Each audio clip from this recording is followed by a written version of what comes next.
GS गुरु विकल channel पर आपका स्वागत है। और आज से हम लोगों ने लेखपाल के बैच की शुरुआत कर दी है। और लेखपाल के बैच में जीएस वाले सेक्शन में ज्योग्राफी का आज हम लोग अध्ययन करने वाले हैं। इसे आप डेमो वीडियो के रूप में बहुत सारे लड़के कह रहे थे कि सर डेमो वीडियो मिलेगा क्या? बिल्कुल मिलेगा। इसे डेमो वीडियो के रूप में आप समझ सकते हैं और फिर आगे हम लोग इसको कंटिन्यू करेंगे। ये सबके लिए फ्री रहेगा ये वाला वीडियो। उसके बाद फिर केवल पेड वाले बच्चों को ही ये वीडियो मिल पाएगा। तो चलिए शुरू करते हैं ज्योग्राफी का। इस ज्योग्राफी वाले सेक्शन में हम लोग रिवर्स ऑफ इंडिया, भारत की नदियों से शुरुआत करेंगे। तो चलिए शुरू करते हैं। रिवर्स ऑफ इंडिया, भारत की नदियां।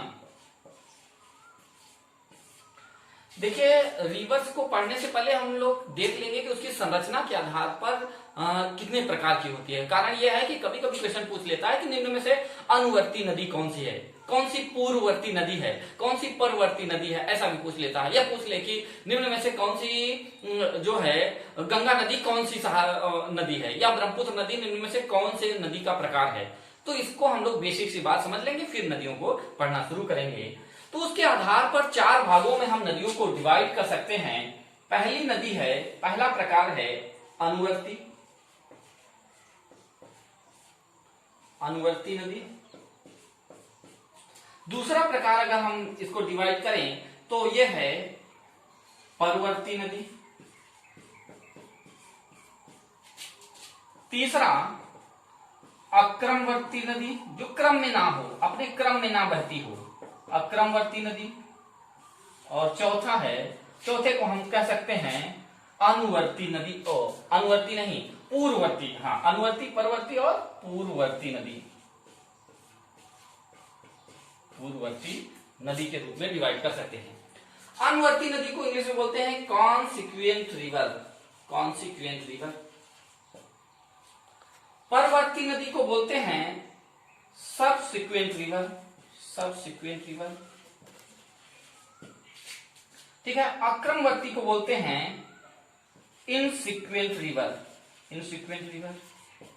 जबकि पूर्ववर्ती को बोलते हैं एंटीसीडेंट रिवर, एंटीसीडेंट रिवर, पूर्ववर्ती नदी। अब ये नदियां होती क्या है? अनुवर्ती, परवर्ती, अक्रमवर्ती, पूर्ववर्ती नदियां ये होती क्या है, इस बात को भी समझ लेंगे। देखिए, वे नदियां कॉन्सिक्वेंट नदियां वे नदियां हैं जो अपने ढाल के अनुरूप बहती हैं। कोई नदी ऊपर से निकली और किसी ग्लेशियर से, किसी पहाड़ से, किसी पर्वतीय भाग से निकली और जाके निचले भाग में कहीं जाके वो मिल गई। मान लीजिए कोई झील है, कोई बड़ी नदी है, कोई जो है समुद्र है, सी है, वहां पे जाके मिल गई, तो उसको अनुवर्ती नदी कहते हैं, अनुवर्ती नदी कहते हैं। जैसे मैक्सिमम जैसे हमारी गंगा नदी है, गंगा नदी को ले लेते हैं एग्जाम्पल के रूप में। कृष्णा नदी, गोदावरी नदी, ये सारी नदियां अनुवर्ती नदियों के प्रकार हैं, इसके एग्जाम्पल्स हैं। अगर हम परवर्ती नदी की बात कर ले तब परवर्ती सबसिक्वेंट रिवर कहलाती हैं। सबसिक्वेंट रिवर वे नदियां हैं जो नदियां किसी बड़ी नदी में जाके 90 डिग्री पर, समकोण पर जाकर मिले। 90 डिग्री मतलब जैसे मान लीजिए ये कोई नदी, मान लीजिए ऐसे कोई नदी बह रही है, इस तरह से कोई नदी बह रही है, इधर से एक इसकी सहायक नदी आई है, इस नदी में लगभग 90 डिग्री पर जाकर मिल गई। इधर से एक नदी आ रही है और जाके लगभग 90 डिग्री पर मिल रही है। ऐसे ही जाकर 90 डिग्री पर मिल रही है, उसे सबसिक्वेंट रिवर कहा जाता है। जैसे फॉर एग्जाम्पल, जैसे हमारी है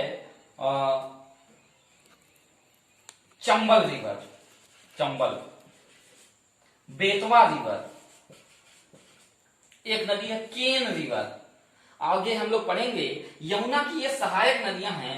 यमुना नदी ऐसे बह रही है और ये नदियां जाके लगभग 90 डिग्री पर ये नदियां यमुना से मिलती हैं, तो इन्हें सबसिक्वेंट रिवर या परवर्ती नदी कहते हैं। अक्रमवर्ती, अक्रमवर्ती क्या होता है? वे नदियां जो अपने ढाल के अनुरूप नहीं बहती, उन्हें अक्रमवर्ती नदियां कह दिया जाता है। जैसे ये नदी कौन सी होती हैं? बहुत सारी नदियां हैं जो ढाल तो नहीं है लेकिन वो भ्रंश से, रिफ्ट वैली से होकर बह लेती हैं। जैसे हमारे यहाँ नर्मदा रिवर है, एक बहुत बड़ा एग्जाम्पल है।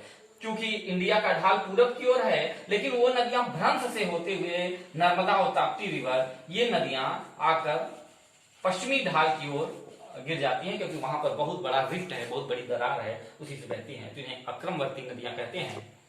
और चौथा प्रकार, ये बड़ा इंपॉर्टेंट है, पूर्ववर्ती नदी। वे नदियां जो हिमालय के बनने से पहले ही बहा करती थी, वे नदियां पूर्ववर्ती नदियां कहलाती हैं। जैसे जब इंडिया गोंडवाना का पार्ट था, तब भी यहाँ पर एक भाग था, एशिया वाला पार्ट था, तो यहाँ पर एक पर्वत था, वो ट्रांस हिमालय के नाम से जाना जाता था। उस ट्रांस हिमालय से बहुत सारी नदियां निकल रही थी, लेकिन बाद में जब गोंडवाना प्लेट यानी इंडियन प्लेट गोंडवाना से टूट कर आया और एशियन प्लेट से भिड़ गया, तो ये वाला भाग ऊपर उठ गया, हिमालय पर्वत का निर्माण हो गया।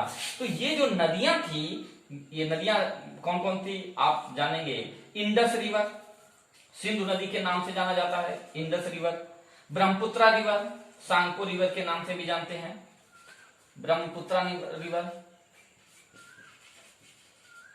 एक है सतलज रिवर। ये नदियां जो हैं एंटीसीडेंट नदियां कहलाती हैं, पूर्ववर्ती नदियां कहलाती हैं। ये जो है जब भारत नहीं बना था, हिमालय नहीं बना था, उसके पहले ही ये नदियां बहती थी। बाद में जब हिमालय निकल गया तो ये चट्टानों को काट कर, ढाल के विपरीत, इनका ढाल दूसरी तरफ है, लेकिन ढाल के विपरीत इन्होंने चट्टानों को काट कर ये बहती हुई चली आ रही हैं, आज भी बह रही हैं, तो इन्हें पूर्ववर्ती नदियां कहा जाता है। तो इतनी बात आप थोड़ी सी मोटी बात समझ पाए होंगे। अब हम लोग भारत की नदियों की शुरुआत करेंगे, ठीक है। तो हमने नदियों का प्रकार देख लिया, अब उसी के आगे हम लोग भारत की नदियां पढ़ने वाले हैं। तो चलिए शुरू करते हैं भारत की नदियां। Reverse of India. Reverse, Bharat की नदियों को भारत की नदियों को reverse of India, reverse of India, इसको दो भागों में बांटकर हम लोग पढ़ेंगे, दो भागों में बांटकर पढ़ेंगे। पहला भाग हिमालयन रिवर, हिमालय से निकलने वाली नदियां,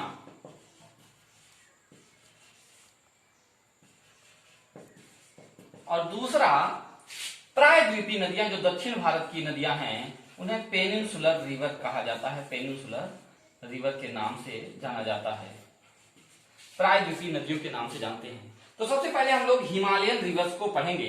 हिमालयन रिवर में सबसे पहली रिवर हम लोग पढ़ेंगे Indus river. Indus river Sindhu नदी के नाम से जानते हैं।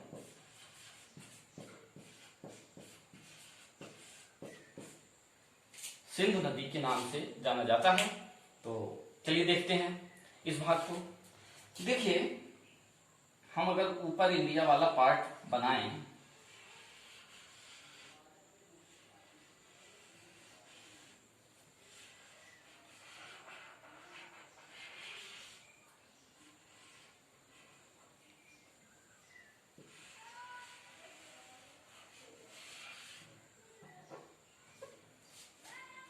तो यहां पर ये जम्मू कश्मीर वाला पार्ट, यहाँ पे जम्मू कश्मीर, ये लद्दाख वाला पार्ट है, और फिर यहाँ पर ये जो है हिमाचल प्रदेश, ये उत्तराखंड, इधर पंजाब वाला स्टेट। इस बात को आप समझ पा रहे होंगे। देखिए, इधर है चाइना, ये चीन है, और इधर पाकिस्तान, इधर अफगानिस्तान राज्य है। यही चीन में एक ग्लेशियर है, ये स्थान है बोखरचुल, बोखरचू ग्लेशियर के नाम से जाना जाता है। बोखरचू नामक स्थान है, इसे बोखरचू ग्लेशियर भी बोलते हैं।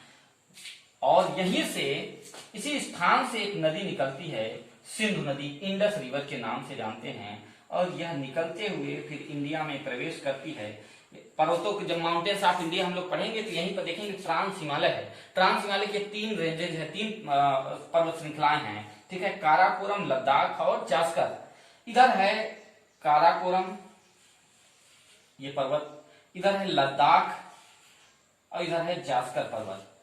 इसी लद्दाख और जास्कर के मध्य से होकर यह सिंधु नदी बहती है, और जाकर आगे जाकर पाकिस्तान में यहीं से लगभग 90 डिग्री पर मुड़ते हुए और नीचे की ओर साउथ में आती हैं, और जाके अरब सागर में कराची के पास, कराची पाकिस्तान का शहर, वहीं पर जाकर अरेबियन सी में, अरब सागर में जाकर समुद्र से मिल जाती है। यही है आपकी इंडस रिवर, सिंधु नदी। सिंधु नदी देखिए भाई चाइना से निकलती है, इंडिया होते हुए पाकिस्तान में जाकर समुद्र से मिल जाती है। ये बड़ी, इसी के नाम पर भारत का नाम इंडिया रखा गया, इंडस रिवर। देखिए बहुत बड़ा इतिहास है इसका। ये सिंधु नदी, इसी का नाम, ये सिंधु नदी ही पुराना था। जब अरब के लोग आते थे पहले व्यापार करने, फिर आक्रमणकारी, तो अरब के लोग सिंधु नदी को, उनसे स नहीं बनता था, तो सिंधु सिंधु करते करते हिंदू कह दिया और उसी के इस वाले क्षेत्र को बोल दिया हिंदुस्तान। इसी के नाम पर भारत का नाम हिंदुस्तान पड़ गया, सिंधु से ही। और फिर जब जो है यूनानी लोग आए, यानी यूरोप के लोग आए, तो उनसे सिंधु उनसे भी नहीं बनता था, उनसे हिंदू नहीं बनता, तो इंदु को इंदु बोल दिया। सिंधु से बना हिंदू और हिंदू से ही बन गया इंदु। अब इंदु आ गया और इसी इंदु शब्द से बन गया इंडस, और उसी को इंडस रिवर कह दिया और इसी शब्द से बना दिया इंडिया। इंडिया नाम बना दिया। इसे भी ध्यान रखना है। ये सिंधु नदी, यही भारत के पूरा क्षेत्र था और पाकिस्तान 1947 पहले ये पूरा भारत का क्षेत्र था। तो ये सिंधु नदी। अब हर नदी का अपनी left hand and right hand tributary होती है, यानी बाएं तट से मिलने वाली सहायक नदी, दाहिने तट से मिलने वाली सहायक नदी। सहायक नदियां क्या होती हैं, ट्रिब्यूटरीज क्या होती हैं? वे छोटी नदियां जो बड़ी नदी में जाके मिल जाती है उन्हें ट्रिब्यूटरी कहते हैं, सहायक नदी कहते हैं। ये टर्म भी आप ध्यान रखेंगे, ट्रिब्यूटरी। एक और टर्म होता है डिस्ट्रीब्यूटरी। डिस्ट्रीब्यूटरी ये क्या होता है? जब कोई नदी, मान लीजिए जैसे नदी बह रही है और इस क्षेत्र पे आके यहाँ बहुत बड़ी चट्टान, बहुत बड़ा ऊंचा स्थान है, यहीं से ये नदी कई भागों में 2-3 धाराओं में परिवर्तित हो गई। तो ये छोटी छोटी नदियों में जो ये डिस्ट्रीब्यूट हो गई, कई भागों में बट गई, तो इन्हें डिस्ट्रीब्यूटरी कहा जाता है। जबकि ट्रिब्यूटरी में क्या फर्क है? जब कोई बड़ी नदी ऐसे बह रही है, इसमें बहुत सारी छोटी नदियां जाके मिलती हैं, तो इन छोटी नदियों को क्या बोलते हैं? ट्रिब्यूटरी बोलते हैं। इन्हें सहायक नदी, और इन्हें भी हिंदी में सहायक नदी कहते हैं, पर इंग्लिश वाले में डिफरेंस है। ट्रिब्यूटरी इन्हें बोलते हैं, इन्हें डिस्ट्रीब्यूटरी बोलते हैं। इतनी बात आपको समझ आ गई होगी। अब कुछ नदियां हैं जो बड़ी नदी के लेफ्ट हैंड से मिलेगी और कुछ नदियां हैं जो बड़ी नदी के राइट हैंड से मिलेगी। तो वो जो बाएं तरफ से मिलेंगी उन्हें लेफ्ट हैंड ट्रिब्यूटरी कहेंगे, जो दाएं तरफ से मिलेंगी उन्हें राइट हैंड ट्रिब्यूटरी कहेंगे। लेकिन ये कैसे क्लियर होगा कि कौन सी नदी बाएं तरफ से मिलेगी और कौन सी नदी दाहिने तरफ से मिलेगी? तो यह डिसाइड होगा कि नदी का फ्लो कैसा है, नदी बह कैसे रही है। जैसे यह नदी यहां से निकलकर और आकर इस ओर बह रही है, तो हम भी इसी तरह से चलेंगे। तो अगर हम इधर चलेंगे, ये हमारा राइट हुआ और ये हमारा लेफ्ट हुआ, यानी इधर से मिलने वाली नदियां कहलाएंगी राइट हैंड ट्रिब्यूटरी। दाहिने तट से मिलने वाली सहायक नदियां और इस तट से मिलने वाली सहायक नदियां क्या कहलाएंगी? Left hand tributary. बाएं तट से मिलने वाली सहायक नदियां कहलाएंगी। इतनी बात समझ में आई?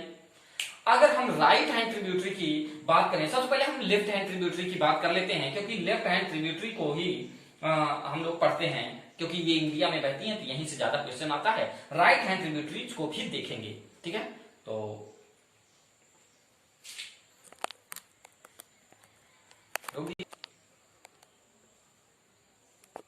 वीडियो को पॉज करके हमने मिटा दिया, फिर से इसको बना दिया। कारण यह है कि वीडियो ज्यादा लंबा हो जाता है मिटाने में, फिर से बनाने में, तो इसलिए उसको पॉज करके हमने इसको फिर से बना दिया, जिससे जगह बन गई। तो देखिए भाई, तो इंडस रिवर हमने देखा, और नदी के फ्लो के अनुसार हम डिसाइड करेंगे कि नदी की लेफ्ट हैंड कौन सा है, तो राइट हैंड कौन सा है। तो ऊपर वाला पार्ट इस नदी का, इंडस रिवर, क्योंकि ये नदी ऐसे बह रही है तो हम भी ऐसे चलेंगे, और ये हमारा राइट का पोर्शन है, तो ये राइट, और जबकि नीचे से मिलने वाली नदियां क्या होंगी? लेफ्ट होंगी। ये लेफ्ट इधर से मिलेगी, लेफ्ट हैंड ट्रिब्यूटरी, ये भी ध्यान रखना है। अब इसकी राइट हैंड ट्रिब्यूटरीज के बारे में हम लोग जान लेते हैं। वैसे चाहे पहले राइट हैंड पढ़िए चाहे लेफ्ट हैंड।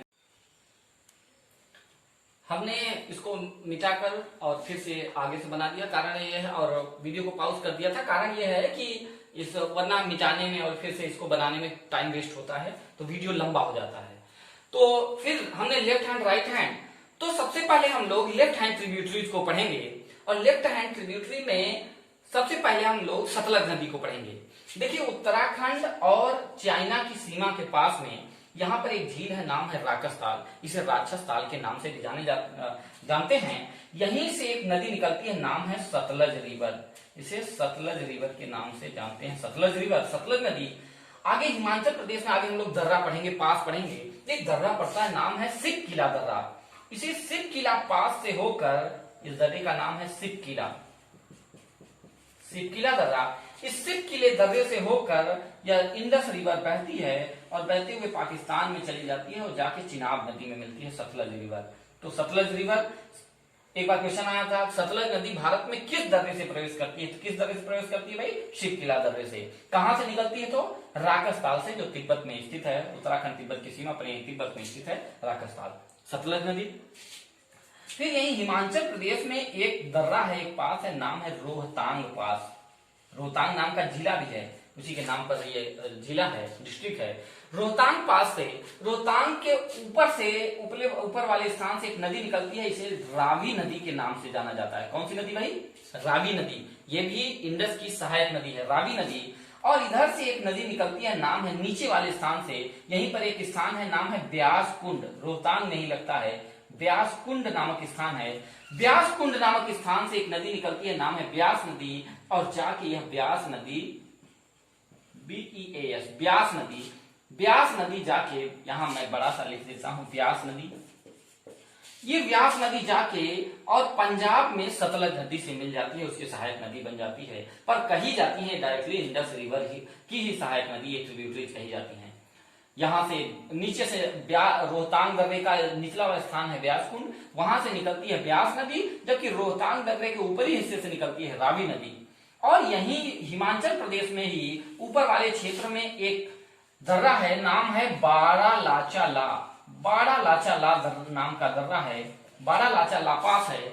इसी पास से एक नदी निकलती, बड़ी इंपॉर्टेंट नदी, नाम है चिनाब, जम्मू कश्मीर होते हुए पाकिस्तान चली जाती है और जाकर यह सिंधु नदी से इंडस रिवर से मिल जाती है, सिंधु नदी से चिनाब रिवर मिल जाती है। और यही चिनाब नदी इंडस की सबसे बड़ी सहायक नदी। एक बार क्वेश्चन पूछा था, सिंधु की सबसे बड़ी सहायक नदी कौन सी है? इसका आंसर है चिनाब नदी। रावी भी जाके चिनाब से, झेलम भी और क्या है, सतलज भी जाके चिनाब से मिल जाती है। इधर जम्मू कश्मीर में एक, श्रीनगर के पास में एक झील है, नाम है शेषनाग झील, शेषनाग झील। इस शेषनाग झील से एक नदी निकलती है और यह पाकिस्तान में जाके चिनाब से मिल जाती है, नाम है झेलम नदी। एक बार क्वेश्चन आया था कि सिंधु की सहायक नदियों का उत्तर से दक्षिण क्रम लगाएं। अगर हम क्रम को देखें तो सबसे ऊपर में सिंधु और उसकी सहायक नदियों की बात करें, सबसे ऊपर झेलम, फिर है चिनाब, पहले स्थान पे झेलम, फिर है चिनाब, फिर है रावी, फिर है ब्यास और लास्ट में है सतलज। यही 5 नदियां, ये सप्त सैंधव प्रदेश कहलाती थी। 7 नदियां वैदिक युग में, सप्त सैंधव 7 नदियां थी। एक नदी विलुप्त हो गई जो इस तरफ बहती थी, सरस्वती नदी के नाम से जानी जाती थी। बाकी ये 6 नदियां, 5 ये नदियां, एक सिंधु नदी, इन्हें ही मिलाकर सप्त सैंधव प्रदेश कहा जाता था। वर्तमान समय में ये 5 नदियां जो हैं, झेलम, चिनाब, रावी, ब्यास और सतलज, इस पूरे क्षेत्र को, 5 नदियों के मिलन वाले क्षेत्र को, इस बड़े उपजाऊ मैदान को पंजाब के नाम से जाना जाता है।